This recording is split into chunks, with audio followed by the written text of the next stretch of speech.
भले ही आपको टेंस आते हो, भले ही आपको ग्रामर आती हो, लेकिन अगर आपको किसी हिंदी वर्ड की इंग्लिश नहीं आती, वोकेबलरी नहीं आती, तो आपकी ग्रामर और आपके टेंसेस वहाँ पे बिल्कुल बेकार और फेल हो जाते हैं। वोकेबलरी को बढ़ाने के डिफरेंट तरीके हैं। इसके अलावा हम देखते हैं सिनोनिम, एंटोनिम, यानी अल्फाज मुतजाद, उल्टे अल्फाज जब हम बनाते हैं जैसे गुड बैड, तो इससे भी हम इंग्लिश वोकेबलरी में इजाफा देखते हैं। एक चीज़ है निमोनिक्स। निमोनिक्स क्या है? ये इंग्लिश ग्रामर का बहुत ही इम्पोर्टेंट रूल है। जब हम किसी मुश्किल चीज़ को याद करने के लिए उसके साथ कोई कहानी घड़ लेते हैं, ठीक है? जैसे एक वर्ड है लशियस, इसका मतलब होता है बहुत ही मज़ेदार होना। तो हम इसको इस तरह कहते हैं कि लशियस लस्सी से निकला है। जैसे तो लस्सी जो है वो बड़ी मज़ेदार होती है, तो हम कहते हैं लशियस, यानी लस्सी की तरह का मज़ेदार। सिनोनिम होता है किसी वर्ड के मिलते जुलते या सेम टू सेम।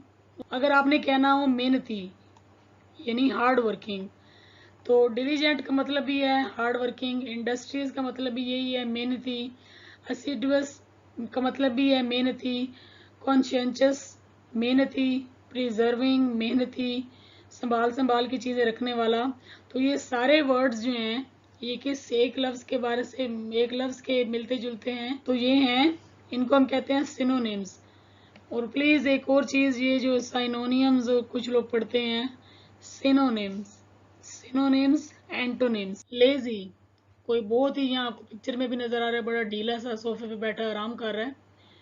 लेजी का मतलब होता है जो कुछ ना करता हो, आइडल, हर वक्त बेकार बैठा रहता हो। इंडोलेंट, जो हिलजुल करना कुछ भी करता हो। स्लॉथफुल, स्लॉथ एक जानवर होता है जो ज़्यादातर आराम ही करता रहता है, तो वहाँ से ये वर्ड बना है स्लॉथफुल। इसी तरह लेथार्जिक, जिसमें कोई एनर्जी ना हो, हर वक्त ऐसे बिस्तर पे लेटा रहे। स्लगिश, इसका मतलब भी होता है लेजी। और शिफ्टलेस का मतलब भी होता है, यानी कोई इंसान जो बहुत ज़्यादा ढीला ढाला, लेजी, कामचोर हो। तो ये सारे जो वर्ड हैं इन सब का एक ही मतलब है, लेजी होना। लेजी तो आप सब जानते हैं, बहुत ही कॉमन वर्ड है। अब आपको जैसे ये नज़र आ रहा है बहुत ही प्राउड है। प्राउड को हम क्या कहते हैं? प्राउड के मिलते जुलते अल्फाज सिनोनिम्स क्या होंगे? एरोगेंट, जिसके अंदर बहुत ज़्यादा गरूर हो। हॉटी, जिसका मिजाज बड़ा ही नकचढ़ा और गरूर वाला हो। कंसीटेड, इसका मतलब ही है जिसके अंदर तकब्बुर हो, जिसके अंदर गरूर हो। पॉम्पस, जिसके अंदर अगेन वही बात है, यानी ये इसी के सिनोनिम है। इन सब का एक ही मतलब है, एगोइस्टिकल, जो सिर्फ अपने बारे में सोचता हो और उसको बहुत ज़्यादा अपने बारे में गरूर हो। स्नोबिश, जो बहुत बड़ी बड़ी बातें करता हो, हमारे तो 10 बंगले हैं और मेरे अबू की 15 गाड़ियाँ हैं। तो ये जो सारी चीज़ें हैं ये कहीं ना कहीं प्राउड से रिलेटेड हैं, गरूर के बारे में बातें करती हैं। तो ये जो जितने भी वर्ड्स हैं, जैसे जैसे आप याद करते जाएं वैसे वैसे आपकी वोकेबलरी को इन्हेंस करते जाएंगे। फ्रूगल, फ्रूगल का मतलब है, ये आपको नज़र आ रहा है, एक खातून है जो सेल लगी है और वो भागी भागी जा रही है। मतलब कोई ऐसा बंदा जो चीज़ों को बड़ा सोच समझ के खर्च करता हो, पैसे बचा बचा के रखता हो, किफ़ायत शार हो, सलीकामंद हो, पैसे सोच समझ के खर्च करता हो। तो इसके सिनोनिम क्या होंगे? थ्रिफ्टी, यानी बहुत ही अक्लमंद, सलीकामंद। सलीके कहते हैं ना, फलां की बहू बड़ी सलीके वाली है, थ्रिफ्टी। इकोनॉमिकल, यानी जो अपनी इकोनॉमिक कंडीशन को देख के चलता हो, जितनी चादर हो उतने ही पैर फैलाता हो। अब ये जो आंटी हैं ये बेचारी भागी भागी सेल पर जा रही हैं क्योंकि इनको लगता है इस तरह ये अपने पैसे बचा पाएंगी। प्रूडेंट, इसका एक लफ्जी मतलब होता है समझदार होना, चीज़ों को सोच समझ के यूज़ करना। स्टिंजी, स्टिंजी होता है कंजूस होना और अपने जो है पैसों को वैसे बचा बचा के रखना। माइजरली, अगेन ये भी कंजूस होता है जो पैसे जोड़ जोड़ के रखता हो। तो ये जो सारे वर्ड हैं ये कहीं ना कहीं सलीकामंदी, बचत करना, पैसे को जोड़ना, पैसों को बचाने के बारे में बात कर रहे हैं। तो ये सिनोनिम्स हैं। स्टूपिड, ये तो सबको पता है, स्टूपिड का क्या मतलब होता है? अहमक। तो यहाँ पे हम इसके देखते हैं फुलिश, यानी बेवकूफ़। डिम विटेड, जिसके विट कहते हैं अकल को, जिसकी अकल डिम हो, डिम विटेड। जो डल हो, जो डेंस हो, डेंस का मतलब होता है घना मोटा। तो कि जैसे कहते हैं ना कि बिल्कुल ही मोटे दिमाग का है भाई, वो तो बिल्कुल ही मोटे दिमाग का है, डेंस। इग्नोरेंट, जिसको किसी चीज़ का ना पता हो, झल्ला सा हो, जाहिल सा हो। तो all these are synonyms of stupid. एक और बहुत ही जो मेरा फेवरेट तरीका है वो क्या है, सफिक्स। सफिक्स क्या मतलब होता है, यानी आप किसी वर्ड के एंड पे चाहे तो आप ये लगा दें DOM या LYL लगा दें, हुड लगा दें, फुल लगा दें, लेस लगा दें और एज RY लगा दें। जब हमको वर्ड के साथ जोड़ के पढ़ेंगे तो फिर इनका प्रॉपर जो है प्रोनाउंसिएशन भी सीखेंगे। देखिए अगर हमने प्ले के साथ एक वर्ड लगाया फुल, ये है सफिक्स प्लेफुल। कोई ऐसी चीज़ जो बहुत ही, कोई ऐसा इंसान जो बहुत ही लाइवली हो, खेल को पसंद करता हो। चाइल्ड बच्चा, चाइल्डिश बचगाना, बच्चों जैसी, कहते हैं ना बच्चों जैसी हरकतें नहीं करो, चाइल्डिश। नाइस, नाइस का मतलब होता है अच्छा, नाइसली, ये हमारा एडवर्ब बन गया, बहुत ही अच्छे तरीके से। फ्रेंड, फ्रेंड हमारा होता है दोस्त, और फ्रेंडली। अब यहाँ पे बच्चे क्या मिस्टेक करते हैं, वो समझते हैं कि शायद इसके साथ ली लगा है तो ये एडवर्ब है। ये एडवर्ब नहीं है, ये एडजेक्टिव है। एडजेक्टिव क्या करता है, किसी भी नाउन को जो है वो मॉडिफाई करता है, उसके बारे में बताता है। फ्रेंडली मीन वो बहुत ही दोस्ताना है, उसके रवैया बहुत ही फ्रेंडली है, तो ये एडजेक्टिव है। अच्छा जी, रेगुलर, बाकायदा। He is a regular student, he comes to school regularly, बाकायदगी से। तो ये हमारा जो है वो एडवर्ब है। कोई भी एक्शन कैसे हुआ वो हमें एडवर्ब बताता है ना। वो कैसे आता है स्कूल भाई, रेगुलरली। हार्म, नुकसान पहुंचाना, जब इसके साथ हमने ये फुल लगाया तो ये बन गया नुकसानदेह, नुकसान पहुंचाना। हार्म, नुकसान पहुंचाना, हार्मफुल, नुकसानदेह। दिस इज हार्मफुल, ये बड़ा नुकसानदेह है। इसी तरह यूज का मतलब होता है इस्तेमाल करना, और यूजफुल क्या हो जाएगा, हार्मफुल का उल्टा, यानी कोई चीज़ बहुत ही फायदेमंद, कारआमद हो। और इसी से हम यूजलेस भी बना सकते हैं, जो बहुत ही बेकार और फजूल हो। कहते हैं this is a useless idea, बहुत ही बेकार आइडिया है। तो कुछ अच्छी चीज़ें हो तो हम कहते हैं दीज आर यूजफुल टिप्स। अच्छा जी, हैप्पी मीन खुश, और जब इसके साथ हम नेस का वर्ड लगाते हैं, नेस, तो ये बन जाता है खुशी, खुश होना। वो बहुत खुश है, ही इज़ हैप्पी। और उसके पास जो है वो, अगर एक जो नाउन की अगर हम बात करें तो वो बन जाता है हैप्पीनेस, यानी खुशी। एबल, काबिल होना, एबिलिटी, काबिलियत। तो आप देख रहे हैं एंड पर अगर हम TY ये वाले वर्ड लगाते जाएं, इनको सफिक्स कहते हैं, तो नए वर्ड्स बन जाते हैं, टोटली अलग हैं। अब देखें चाइल्ड का मतलब और बचगाना, इसी तरह यूज इस्तेमाल करना, और ये है फायदेमंद और ये है बेकार। तो देख रहे हैं किस तरह हम सफिक्स की मदद से नए नए वर्ड्स बनाते हैं। एक्सीडेंट, हादसा, एक्सीडेंटल, हादसाती, हादसाती तौर पर। किंग, बादशाह, किंगडम, सल्तनत। किंगडम क्या है, सल्तनत। अब इनके एंड पे ये जो आपको नजर आ रहे हैं सफिक्स हैं।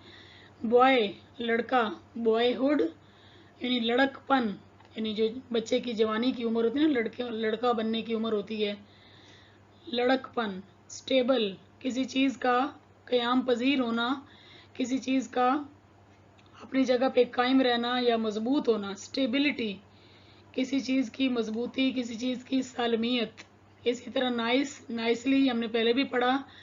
मशीन, मशीन का मतलब मशीन आपको पता है, और मशीन से रिलेटेड हमारा बन गया वर्ड मशीनरी, यानी जितनी भी मशीनरी होती है। फ्रेंड, फ्रेंडली हम पहले भी पढ़ चुके हैं। हाई, अब हम देखते हैं प्रीफिक्स क्या होते हैं। प्री का मतलब होता है, प्री का मतलब होता है पहले। प्रीफिक्सेस, कोई भी लफ्ज जो काउंट से पहले यहाँ लगेगा तो वो बन जाएगा प्रीफिक्स। जैसे काउंट से पहले हमने लगा दिया डिस, तो ये डिस क्या है, ये प्रीफिक्स है। डिस्काउंट, थोड़ी सी रेट में कमी हो जाना। लाइक, उसकी तरह, इसके साथ हमने ये अन लगाया तो ये बन गया अनलाइक। प्लीज़ इसको याद रखें कि ये प्रीफिक्स हैं, और जो एंड पर यहाँ लगते हैं वो होते हैं सफिक्स, जो हमने अभी पढ़े हैं। रेगुलर, उसके साथ हमने ये इर लगा दिया तो ये बन गया इरेगुलर। कोई बंदा बहुत ही रेगुलर है, हर काम वक्त पे कर रहा है, और एक बंदा उसका टोटली अपोजिट है, उसको हम कहते हैं इरेगुलर, बड़ा ही बेकायदा है, उसकी ज़िंदगी में कोई असूल नहीं है भाई, अपनी मर्जी है, जब चाहे आ जाए, जब चाहे ना आए। फॉरेस्ट, जंगल लगाना, ये वर्ब भी है और नाउन भी है, तो इसके साथ अगर हम डी लगा दें तो ये बन जाएगा जंगलात को काटना, deforest. Deforestation is, you can say, major cause of pollution. Frost, बर्फ का जमना। डिफ्रॉस्ट, जमी हुई बर्फ को निकाल देना, उसका ऑपोजिट हो गया। रेलेवेंट, किसी चीज से रिलेटेड, मुतल्लका, तो इसका ये ऑपोजिट बन गया इररेलेवेंट, बहुत ही अजीब सी बात जिसका ना कोई लेना ना देना, इररेलेवेंट। एक बंदा बड़ा ही सेंसिटिव है, छोटी छोटी बातों को महसूस करता है, और दूसरा क्या है, इनसेंसिटिव, उसको परवाह ही नहीं है, जो मर्जी कहते रहे, बड़ा ही बेहिस और ढीठ है। प्योर, खालिस, इम्प्योर। अब ये जितने भी वर्ड हैं, इम, इन, एर, ये सारे क्या हैं, प्रीफिक्स, यानी कोई लफ्ज जो हम किसी वर्ड से पहले लगाते हैं वो प्रीफिक्स होता है, और अगर बाद में लगाते हैं तो वो सफिक्स बन जाता है। प्योर, इम्प्योर, खालिस, ना खालिस। इसी तरह जब हम एक्स का वर्ड यूज करते हैं तो इसका मतलब होता है टाइम के हिसाब से कोई चीज पुरानी हो जाए, यानी हमारे पुराने साबका प्रिंसिपल, एक्स प्रिंसिपल। इसी तरह एक और बहुत ही कॉमन सी बात जो हम अक्सर कहते हैं, एक्स गर्लफ्रेंड। प्री, प्री का मतलब होता है पहले, प्री मेच्योर, यानी कोई चीज अपनी मुकर्ररा टाइम से, अपनी मेच्योरिटी से पहले। मोनो का मतलब होता है एक, तो मोनोक्रोम, क्रोम का मतलब होता है कलर, मोनोक्रोम, एक कलर। इसी तरह बाय का मतलब होता है टू, बाइपोलर, जिसके दो पोल हों। ट्राई का मतलब होता है तीन, ट्राई एंगल, जिसके तीन एंगल हों। तो ये सारे वर्ड्स हैं, ये हमारे क्या हैं, प्रीफिक्सेस। हमने क्या सीखा, हमने देखा कि सिनोनिम से हम वोकेबलरी इंक्रीज करते हैं, हम सफिक्स से करते हैं, हम प्रीफिक्स से करते हैं। अब आते हैं हम ऑपोजिट वर्ड्स पे, जैसे अच्छा बुरा, काला सफेद। तो इसी तरह एबोर, एबोर का मतलब होता है किसी चीज से घिन करना, नफरत करना। मे बी कोई गंदी सी चीज आपको बुरी लगती है, एबोर, लाइक, पसंद करना। गुड, इसका ऑपोजिट बैड। ट्रू, फॉल्स, ये सबको आते हैं, बताने की जरूरत नहीं है। डेड का अलाइव, मुर्दा, जिंदा। सेंश्योर, किसी चीज को डांटना, मुलामत करना, और उसका उल्टा क्या होगा, तारीफ करना, प्रेज, तारीफ करना। कॉमन, जो बहुत ही आम हो, और रेयर, जो बहुत खास हो, जो बहुत कम कम हो। कंप्लाई, किसी कानून को, किसी बात पे फौरी तौर पे अमल करना, ठीक है।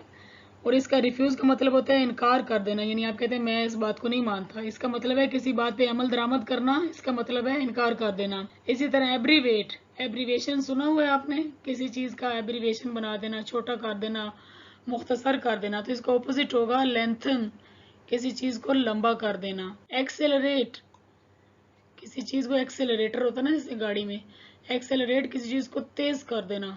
रिटार्ड, उस चीज को कम कर देना। एनालिसिस, किसी चीज का जायजा लेना और उसको अलग अलग करके देखना। सिंथेसिस का मतलब होता है एक चीज, सारी चीजों को मिलाकर जोड़ देना, इसका मतलब है अलग अलग करके चेक करना, इसका मतलब है सबको इकट्ठा कर देना। बूम, बूम का मतलब होता है एकदम से किसी चीज का ऊपर बढ़ना, और स्लम का मतलब होता है नीचे आ जाना। कैलस, बहुत ही चिड़चिड़ा और बदमिजाज। सॉफ्ट, बहुत ही नरम मिजाज। ट्रिवियल, बहुत ही आम, ये ऐन वाला आम, ये तो एक आम सी बात है ना, मैंगो नहीं है, ठीक है। मैंगो तो आपको पता है ना, मैंगो मैंगो होता है, वो और तरह का आम होता है। इम्पोर्टेंट, यानी बहुत ही अहम। अगली, बदसूरत, ब्यूटीफुल, खूबसूरत। वैकेंट, किसी चीज का खाली होना, खासतौर पे किसी सीट का खाली होना। इसका ऑपोजिट क्या होगा, ऑक्युपाइड। कहते हैं आपके पास कोई सीट खाली है टीचर की, नहीं जी कोई खाली नहीं है, ऑक्युपाइड है भाई। राइज, किसी चीज का ऊपर चढ़ना। फॉल, किसी चीज का नीचे गिर जाना। बारबेरियन, बहुत ही वैशी, दरिंदा, जंगली। और उसके ऑपोजिट में क्या होगा, कल्चर्ड, बहुत ही सुलझा हुआ, तमीज वाला, सलीकेमंद, सलीकेमंद ना कहें, वैसे कहें सुलझा हुआ। क्लोज, किसी चीज को बंद कर देना, तो इसका आप क्या लगाएंगे, ओपन। डिलीजेंट, ये हमने पहले भी पढ़ा, मेहनती, इसका क्या होगा, बेकार। एनमिटी, दुश्मनी। फ्रेंडशिप, दोस्ती। फॉली, गलती करना, और फॉली का क्या होगा, विजडम, अक्लमंदी। फ्रूगल, अभी पीछे पड़ा वो आंटी जो भाग भाग कर सेल पर जा रही थी। फ्रूगल, पैसों को सोच समझ कर खर्च करने वाली। प्रोडिगल, ये उसका उल्टा हो गया। क्या हो गया? जो बहुत ही पैसा लुटाने वाली, बर्बाद करने वाली, फजूल खर्च। इंडस्ट्रियस, मेहनती। Idol, lazy.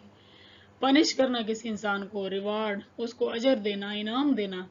रिपल्सिव, जिसको देख के नफरत आए। अक्सर छिपकली को देख के ना बड़ी रिपल्सिव सी फीलिंग आती है, तो इसका ऑपोजिट होगा अट्रैक्टिव। कोई ऐसी चीज जिसको देख के आपके दिल ललचाए, आपको बहुत अच्छी लगे, तो ये दोनों ऑपोजिट हो गए। रिजिड, बहुत ही सख्त, बहुत ही हार्ड। फ्लेक्सिबल, बहुत ही नरम, लचकदार। सैक्रेड, कोई चीज बहुत ही मुकद्दस हो, बहुत ही पाक हो, जो है ना वो पवित्र जिसे कहते हैं हिंदी में। और इसका ऑपोजिट होगा अनहोली, कोई चीज जो बहुत ही यानी जो नापाक कह लें। स्प्लेंडेड, शानदार। मेलाइन, मेलाइन कहते हैं किसी चीज का मैला होना, गंदा होना, प्योर ना होना। ट्राइम्फ, अच्छा ये वर्ड जो है ना, इसको बहुत सारे लोग मिस प्रोनाउंस करते हैं, ट्राइम्फ। जीत, डिफीट, शिकस्त। जीत का उल्ट क्या होगा? हार। अब हम देखते हैं वर्ड्स सिनोनिम, यानी सेम सेम मीनिंग वाले वर्ड। बिग, बिग का सेम क्या होगा? यानी आपने सेम वर्ड्स बताने हैं, ऑपोजिट नहीं बताने। सिनोनिम्स, सिनोनिम में अगर आपको कंफ्यूजन है तो यहाँ से रख लें। Synonym means same same, synonym means same same. Big, large, दोनों का एक ही मतलब है। ब्यूटीफुल का मतलब भी वही है जो अट्रैक्टिव है। एनॉर्मस, इसका मतलब भी बिग है, मतलब कितना हो गया? बिग का मतलब बिग, लार्ज का मतलब बिग, एनॉर्मस का मतलब बिग। जॉयफुल, जो जॉय से भरा हुआ हो, इसका क्या होगा? हैप्पी, एक ही बात है। इन, इनटू, एक ही चीज है। हरिडली, तेजी से, क्विकली, तेजी से। वॉश, धोना, रिंस, कंगालना, धोना। सी मीन देखना, वॉच का मतलब देखना, ऑब्जर्व का मतलब देखना, नोटिस का मतलब देखना। इन तीनों का मतलब देखना है, लेकिन थोड़ा सा इनमें अंतर है, फर्क है। वो क्या है? वॉच होता है ध्यान से जरा देखना, ऑब्जर्व किसी चीज को बड़ा गौर से मुशाहिदा करना, नोटिस किसी चीज को चेकिंग के पॉइंट से नोट करना। ईगर, शौक रखना, किसी चीज की लगन होना, शौक होना। इसका कीन का मतलब भी होता है शौकीन। एंथुजियास्टिक, जिसके अंदर बहुत ही जज्बा हो कुछ करने का, सीखने का। पैशनेट, बड़ा ही जज्बे वाला। ये सारे वर्ड जो हैं वो एक दूसरे के बहन भाई हैं। सिनोनिम्स सेम सेम, फिर से बोलें, सिनोनिम्स सेम सेम। टची, बहुत ज्यादा जज्बाती होना, छोटी छोटी बातों पे ना, ऐसे कहते नहीं वो तो जरा सी बात पे नाराज हो जाता है, बड़ा ही टची है। तो इसका ऑपोजिट क्या होगा? इनसेंसिटिव, सॉरी, सिनोनिम क्या होगा? सेंसिटिव, बहुत ही हसास होना, छोटी छोटी बातों पे नाराज, माइंड करना, नाराज हो जाना। या हम इसको कहते हैं थिन स्किन्ड। दो वर्ड हैं, एक है थिन स्किन्ड और एक है थिक स्किन्ड। थिन स्किन वो होता है जिसकी स्किन पतली हो। अब इस पे आप एक निमोनिक लगा लें, यानी जो पतली स्किन वाला ना वो बेचारा बड़ा जल्दी जो है ना वो नाराज हो जाता है। और जो थिक स्किन्ड है वो बहुत ही, इसकी मोटी स्किन है, उसको तो असर ही नहीं होता किसी बात का। तो थिन स्किन्ड यानी सेंसिटिव, और थिक स्किन्ड बहुत ही ढीठ। हाँ जी, अब हम आ जाते हैं अगेन एंटोनिम्स पे। एंटोनिम क्या है? Opposite word. एक बंदा बहुत ही खुश है, और उस दूसरा क्या है? बेचारा बहुत ही मिजरेबल, बड़ा ही दुखी है। डिप्रेस्ड, गमगीन है। सॉरोफुल, गमजदा है। डिसमल, बेचैन है। रेस्ट, बदबख्त है, परेशान है। ग्लूमी, दुखी है। मेलनकली, दिमागी तौर पे अपसेट है। डेजोलेट, बहुत ही परेशान है। ये सारे वर्ड्स जो हैं हैप्पी के ऑपोजिट हैं, ठीक है? इनको याद करें ताकि आपको कभी ना भूलें और आपकी वोकेबलरी एनहांस हो। बिग, तो बहुत ही बड़ी सी बिल्डिंग। तो इसके जो अगर हम ऑपोजिट देखें, छोटा, टाइनी। पेटीट, छोटा। माइक्रोस्कोपिक, ये तो आपको पता ही है। डिम्यूनिटिव, बहुत ही छोटा। लिलीपुशन, लिलीपुशन कहते हैं जैसे वो बहुत ही बोने होते हैं ना, छोटे छोटे, आप देखते होंगे बिल्कुल ये हमारी उंगली की मिर्चू वाली कहानी पड़ी होगी, तो वो एक लिलीपुशन यानी छोटा सा। इनसिग्निफिकेंट, बहुत ही गैर नुमाया, जो सिग्निफिकेंट ही नहीं है, बहुत ही छोटा है। तो ये सारे वर्ड क्या हैं, बिग के ओपोजिट हैं। ओपोजिट को क्या कहते हैं, एंटोनिम्स हैं। एक बंदा स्मार्ट है। अच्छा, स्मार्ट का मतलब ये नहीं है कि बड़ा ही प्यारे प्यारे कपड़े पहने में तो स्मार्ट है। स्मार्ट का मतलब होता है कोई इंसान जो बहुत ज़्यादा इंटेलिजेंट हो और चीज़ों को अच्छे तरीके से समझता हो, होशियार और चालाक हो। अब उसके ऑपोजिट क्या होगा, इग्नोरेंट, बहुत ही जाहिल, अहमक, टल, समझ ही नहीं आ रही, विटलेस, बेअकल, ऑब्ट्यूज, इसी तरह अकल से फारिग, टेंस, मोटे दिमाग वाला, या आप यूं कह लें सिंपल माइंडेड, बेचारा बहुत ही सीधा साधा भोला भाला। ये सारे वर्ड जो हैं चालाक होशियार आदमी के ऑपोजिट हैं। ब्यूटीफुल का ऑपोजिट क्या होगा, अगली और हीडियस। ये वर्ड तो बार बार बुक्स में नजर आता है। हीडियस, बहुत ही भयानक, डरावना, रिपल्सिव, जिससे नफरत हो, ग्रोटेस्क, जो बहुत ही यानी क्या कहते हैं बुरा हो, अनअट्रैक्टिव, जिसमें कोई दिल, इसका यानी रिपल्सिव और अनअट्रैक्टिव ये सारे एक ही वर्ड हैं। डिफॉर्म, जिसकी शक्ल बिगड़ी हुई हो। फॉर्म का मतलब होता है ना किसी इंसान की शक्ल, तो डिफॉर्म जिसकी शक्ल खराब हो। हेटफुल, काबिल नफरत। अभी बेचारी बहुत ही सैड, परेशान बैठी हैं। इसका ऑपोजिट क्या होगा, हैप्पी, जॉयफुल, बहुत ही खुशबाश, डिलाइटेड, मुसरत से भरा हुआ, इलेटेड, बहुत ही हैप्पी, एक्सटेटिक, जो बहुत ज़्यादा जुनून में, जोश में, खुशी में हो, थ्रिल्ड, बहुत ज़्यादा जज्बा हो, कंटेंटेड, बहुत ज़्यादा मुतमईन हो। तो ये सारे क्या हैं, सैड के ऑपोजिट हैं। फनी, बहुत ही मजाहिया सा लड़का, जबान निकाल रहा है बाहर। एक बंदा बहुत ही इस तरह का हो तो दूसरा उसके ऑपोजिट क्या होगा, बहुत ही सीरियस है भाई, बड़ा ग्रेव है। सॉलम, एन नहीं पढ़ेंगे, सॉलमन नहीं है ये, सॉलम। ह्यूमरलेस, जिसके अंदर बिल्कुल ही मजाक ना हो, बड़ा सीरियस और संजीदा सा। सोम्बर, यानी बहुत ही क्या बोलेंगे, अगेन संजीदा, सीरियस, ग्रिम भी यही जो है वो फनी के ऑपोजिट हैं। ठीक है जी। ब्रेव, बंदा एक बहुत ही ब्रेव है, बहादुर है, हर काम कर लेता है। कॉवर्डली, बुज़दिल, टिमिड, डरपोक, फियरफुल, जिसको बात बात पे डर लगता हो। फेंट हार्टेड, दिल का बहुत ही छोटा। फेंट का मतलब होता है बेहोश हो जाना, जिसका दिल बात बात पे बेहोश हो जाए। अब ये क्या हो गया, निमोनिक्स हो गया, यानी हमने कोई कहानी बना ली। फेंट हार्टेड, जिसका दिल बेहोश हो जाए। गटलेस, जिसके अंदर कोई गुण, कुछ कोई बहादुरी वाली बात ही ना हो। ट्रेम्बलिंग, कांपता हुआ। चिकन हार्टेड, अच्छा चिकन हार्टेड कितना मजे का वर्ड है। चिकन जो है ना, कहते हैं कि अगर जोर से बिजली चमके ना तो चिकन जो है ना, जो मुर्गियां हैं वो जो ब्रायलर वाली, वो डर के मर जाती है। इसीलिए जो डरपोक बंदा होता है उसको कहते हैं चिकन हार्टेड। स्मॉल, कोई चीज बहुत ही छोटी है, उसको ऑपोजिट क्या होगा, large, big, enormous, vast, immense, बहुत ही बड़ा। मैसिव, बहुत ही बड़ा। Massive success. Gigantic, gigantic word जो है ना जाइंट से निकला है। जाइंट कहते हैं बहुत बड़ा, जिन, भूत, देव, देव कामत कहते हैं ना, बहुत ही बड़ा देव, तो वो जाइंट से निकला है, जाइगेंटिक। क्लोसल, क्लोसल को तो मुझे देख के ना मेबलिन का वो काजल याद आ जाता है, कहते हैं मेबलिन क्लोसल काजल, यानी वो बड़ा मोटा मोटा, बड़ा बड़ा सा, आपकी आंखों पे ब्लैक है ना वो कोल पेंसिल है, तो वहां से याद रखें। क्लोसल मीन बिग, और इसी तरह ह्यूज का मतलब भी बिग ही है। एंग्री, यानी कि कानों में से गुस्से से धुआं निकल रहा है। और दूसरा बंदा इसका ऑपोजिट क्या हो गया, बेचारा बहुत ही काम, पुरसकून, सीरीन, मुतमईन, पीसफुल, पुरसकून, ट्रैंक्विल, पुरअमन, प्लेसिड, बड़ा ही पीसफुल, बड़ा ही सुकून वाला। कंपोस्ट, अपने आप को बड़ा उसने जोड़ जोड़ के, संभाल संभाल के अपने आप को बड़ा कंपोज्ड रखा हुआ। पैसिफाइड, जिसके अंदर पीस है, बड़ा ही पुरसकून। कंटेंटेड, बड़ा ही मुतमईन। So all these words are antonyms of angry. इसी तरह ये बेचारा बहुत ही थका टूटा आ रहा है कहीं से। दूसरा बंदा, इसके ऑपोजिट में आप क्या देखते हैं, energetic, full of energy, refreshed, बहुत ही फ्रेश। इनविगोरेटेड, जिसके अंदर विगर, विगर होता है जोश, जज्बा, लगन, जिसके अंदर विगर होगा वो क्या होगा, इनविगोरेटेड। रिजुविनेटेड, जिसके अंदर एनर्जी हो। रेस्टेड, लाइवली जिंदा दिल, विगरस ये वही वाला विगर है, vigorous full of energy, animated जिसके अंदर बहुत ज़्यादा एनिमल स्पिरिट, बहुत ज़्यादा एनर्जी हो। तो ये क्या वर्ड हैं सारे टायर्ड के एंटोनिम।